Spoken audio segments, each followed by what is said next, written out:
which is very unreliable. But with a version control system, if something fails, you can revert what you did and go back to the working code, and then work from there again. It can really save time, as you don't have to rewrite your code that was previously working, as you can just go back to it. Yeah, and another good analogy is probably like on Google Docs when you're working with your friends and you realize that you made a big mistake or something, you can always revert and see history. Okay, So more on version control. So Git is a distributed version control system, the VCS we just talked about in the previous slide. VCS, version control systems, they are what we use to track the history of change. There are other version control systems out there like Subversion and Mercurial, which are very less popular, I guess, compared to Git. Distributed means that Git doesn't require a central server. You can interact with other Git repositories so long as they share a common starting point, which we'll talk about later. Most teams use a central remote repository. You can use Git from the command line or a graphical user interface like Git Kraken, SourceTree, or GitHub's client. Regardless of which one you use, the concepts we cover will help you understand what's going on under the hood, no matter what. And today we're going to speak in terms of the command line usage, but the client you use will likely use similar terms. Okay, so the Git repository. This is basically like a set of metadata that's added to your code. There's a folder called .git where most of the magic happens. It tracks changes in versions of the code base. Do keep in mind, if you don't have the setting to see hidden files on, you won't see this .git repositories, as operating systems very much like to hide folders or files that start with a dot. The files like the .git ignore are a part of the configuration of your repository. You can set up a repository. You can start using an existing repository by running git clone. When you clone a repository but create a copy of the files and of the history, the repo is now like the other, but not exactly the same. It has a shared record of history, but as soon as you make changes to the clone, you have deviated from the original. Yeah, so Git is distributed, and this is absolutely fine because the changes you make to the local repository, which is the one you're currently working on, they're only stored locally. In order to sync them with a remote, you need to push to the remote. If there are changes on that remote that you don't have, you need to pull them. So there's push and pull.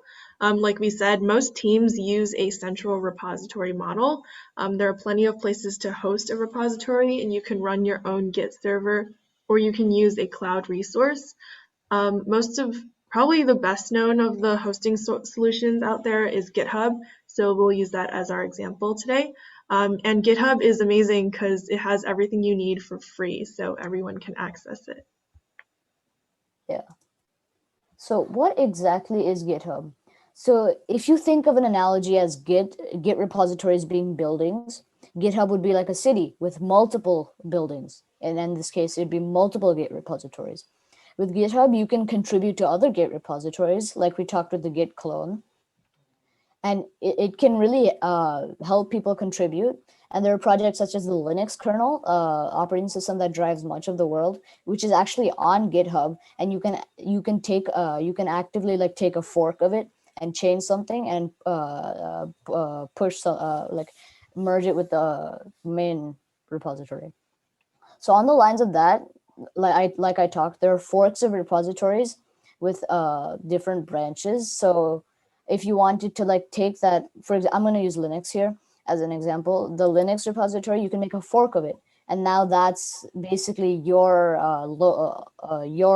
kind of branch. And branch is a term how we talked about how if you deviating from the original, it's something like that. And say you make the fork and you make your changes, like adding a cool feature to an app or something, and you want those to actually be implemented, and you can submit a pull request. And GitHub pull requests are GitHub's own thing. It's not like part of Git or Mercurial or anything like that. And the pull request is basically asking the main, the branch you're merging into, for example, the main branch. It's like asking, hey, can you put my changes into your branch? That would be cool. Yeah, so now we're going to talk a little bit about Git Flow.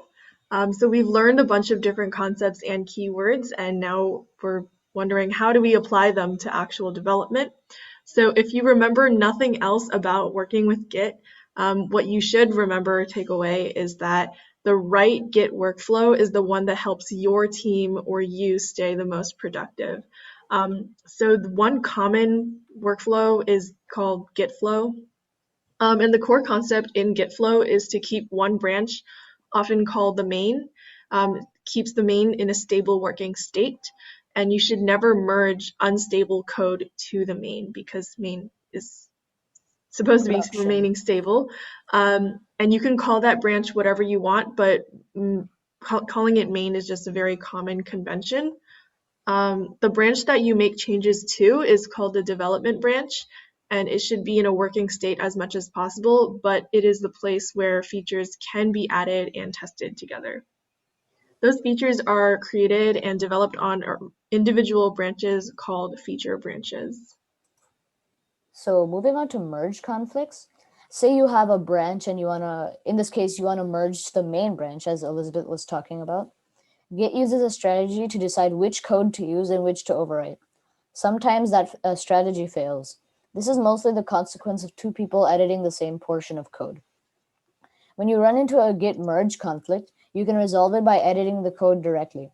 The conflict will look something like these greater and less than symbols. And this is a good graphic to show you which code is part of the other branch and which part is your branch. It can be hard to resolve a conflict, but when you do, you can add the file and continue the merge in much the same way as you would do, and commit a file in a normal commit. All right, so now in code reviews, what a code review looks like varies from team to team. But the best way to use Git, as we mentioned earlier, is the way that makes your team the most productive. So you can look at pull requests on a GitHub repository to see an example of what code reviews look like in practice. There's plenty of examples online. I don't think we're going to show any right now. Okay, so here's a fun fact. Git was actually created by the dude who made Linux. I was mentioning that before. And he actually made Git as a side project to maintain the code for Linux. So that's really cool in my opinion. So now it's time for a demo. So what we've done here is we've created a repository with a file called myfile.txt. And so what we can do to clone this is you can head over to this download button of the code, and there's a URL with HTTPS here. You can just copy that. And Elizabeth, I believe you have the link, right? Or Yeah, can you send it in the chat? yeah, sure. And then maybe I could share my screen. Yeah, perfect. Okay. I'll stop my share so you can focus on Elizabeth's. Okay, so I pull up git bash, which is right here, and then I'm just going to type git clone, right? So we talked about Git cloning before. It's basically putting it on your local machine from the remote repository. In this case, the remote is hosted on GitHub. So now it's on Elizabeth's machine. Yeah, so I guess I have to share my other screen to try to find. Okay, let me first list what's in here. Don't mind these other things. Oh, I think you scrolled that, yeah. Nubum's repository was called Git Pre-Workshop, and now you can find that in my local computer, which is pretty cool. Again, don't mind my other very messy files, but the idea was I cloned Git Pre-Workshop, and now it's in my computer. So should I unshare this part and try to find? Okay. Yeah. So now we had a file called myfile.txt. Now Elizabeth's going to go and edit that and simulate how it is. Do you want to, as when I'm pulling it up, do you want to show like the Yeah, I can share the .txt Git. file that you have Yeah. in your GitHub right now? Yeah, after you're done pushing, I can share. Yeah. Okay. Do you want me to edit the README or the my file? My file, yeah. Okay. Awesome. So now I'm going to be sharing the my file. So this was one of the things that was cloned from Shabam's repository. So it says cool contents. If you go to his GitHub repo, it's supposed to also say cool contents in there. So now I'm going to edit it. What should I write? Just edit, like add a new line. That's cool. And we shall be putting the link to this repository so you can see the changes in real time. Kind of, yeah. Yeah, so I'm just going to save it and just stop sharing. Okay. I think you can share multiple windows as well. Gotcha. Oh, well, that's fine. Okay, let me just share now my bash again. Okay. So now she's basically, so Git has a process when you push to the repository. So there are different stages. So there's like a commit stage. Now she's adding the entire, oh no, I don't think you should do git add dot. You should go into the actual directory. But she's Oh, right. Jeez. she's gonna add the changes she made to the staging like area. You could think of it physically as an area. And in that area, we're going to make a commit. And from that, we're going to push our local changes to the remote. And in this case, the remote is the one I sent in the chat. Yeah, so, okay, ls basically means list all the things that are in your directory right now. So I just listed everything and I want to go to Git pre-workshop. So I'm gonna write cd, which means change directory, space, and then git. You can hit tab, right? Yeah, you can also do tab, but I just want to be, yeah. Okay, awesome. So now I'm on the main, which we just mentioned in the slides earlier.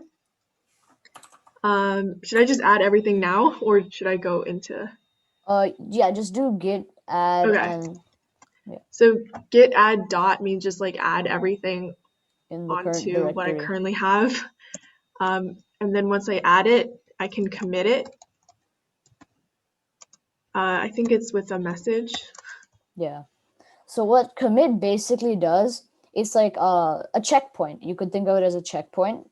This is basically creating a checkpoint to like if you want to revert these changes she made, you can just go back to these checkpoints that she made. And without the git add, what would happen is nothing would be committed, as there's nothing in the commit staging area. There's nothing that the commit sees as we can push this. What she did with the git add is putting it into the commits, like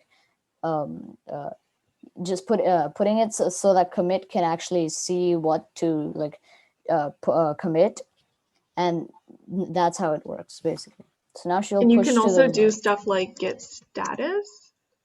which So yeah. it kind of just shows how everything is, like, I guess, on par with each other. However, the branch is one ahead of the main by one commit. So now all I have to do is enter git push to fully push this onto the GitHub repository.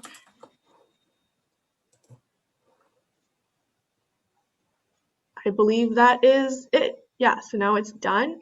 So now if Shabam actually opens up his GitHub repository, he will be able to see the changes that I made when I wrote hello, code day is cool and stuff like that. So we can go into myfile.txt, and yep, there it is.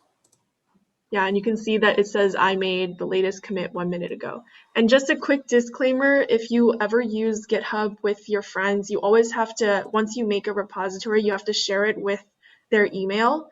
And so Shabam did share this repository with me ahead of time.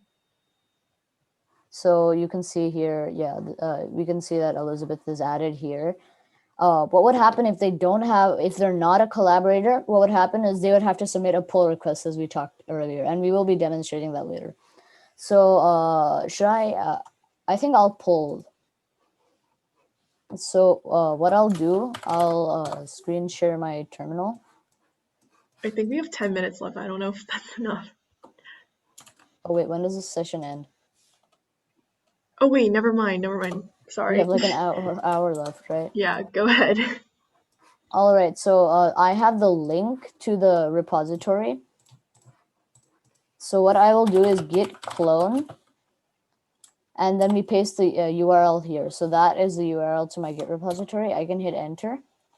And now if I type ls, we can see that it's right here. So we can cd into that, change directory into that. And if we type ls, we see my file.txt here. And we can even see the changes she made. So if I cat means displaying the contents of a file. This is in Linux, by the way. Yeah, Linux. On Windows command line, it's a little iffy. Syntax is a bit different, but if you use like a notepad or anything, it'll be fine. I'm just using through the terminal because I don't want to open my text editing application. So we can see that Elizabeth made her changes here, but let's say I want to make my own changes, or what we could do, we could even make a new branch. So what we can do, git checkout -b, and I want to make my branch say cool. So now if we say git branch, this is the command to show which branch you are. Now I'm on cool. You'll see an asterisk and it's highlighted in green. So now what earlier, we can do, I guess the common one is main, and he just switched it. So yes. So now if we if we edit this file,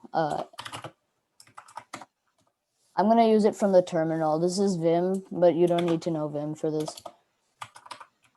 So if instead what we can do, instead of like adding new lines, what we can do, we can change what Elizabeth put here. So it could be GitHub is code day is the coolest. So I'll save that, and then I'll do git add dot git commit tag made cool changes. So I'm adding a git commit message, and if I git push that.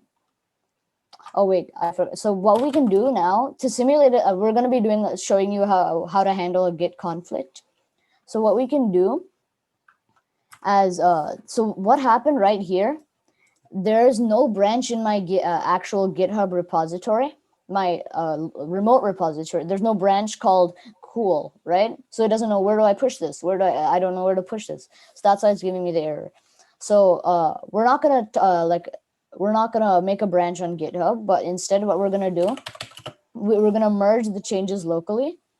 So I believe the changes we can do is, or we have to switch to the main branch again. Yes. Git checkout. Yes, I believe, yeah. Git checkout main. So now we're on main. So we git branch. We're on the main branch now. Now what we can do to merge the two branches. So now we're kind of like, we had two different histories. Now we're just making them one. So if we do git merge cool. So now I think we're on the main branch. So yeah. So now we've merged the two branches together. And if we now if we try and push, so if we add the we add it to the staging area, commit coolness.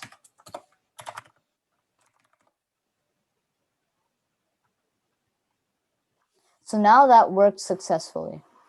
So now we've merged two branches together. And if we check here, wait, let me stop my stream. I'll start a new share. How about that? I think also the link is in the chat. If you want to check that. So yeah. Now if we go here, this is from the local branch on my computer. You guys remember when I made a new branch, that those changes came directly over here. Yeah. So yeah, I'll hand it back to Elizabeth for more demo. Oh, I don't know. I don't really have anything to show right now. Unless someone has any like questions, or I think we missed a few slides for the rest of the presentation. Oh, okay. So back to the presentation. Yes.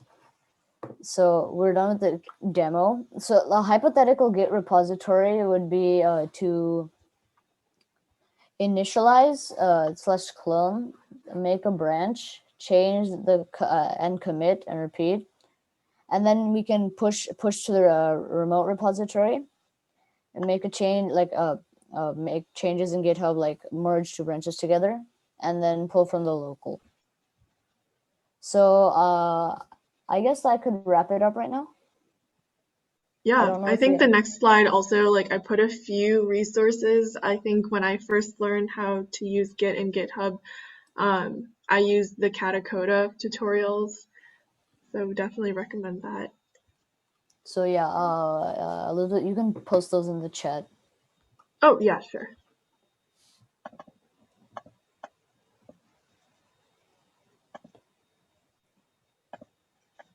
Does anyone have any questions? Yeah, you can post it in the Zoom chat.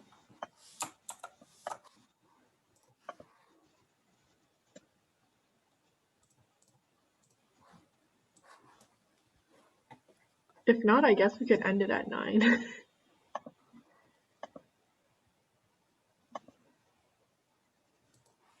Oh, okay. So we saw a question: how do I access it from the terminal?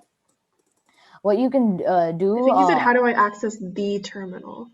So it depends on what operating system. If you're on Windows, you can go to the Start panel and get go to the Windows command prompt. Or a better option is to get Git Bash, as it uses Linux to so you can navigate directories much easier. And if you're on Mac, I believe Git is pre-installed, or you might have to install Xcode developer tools.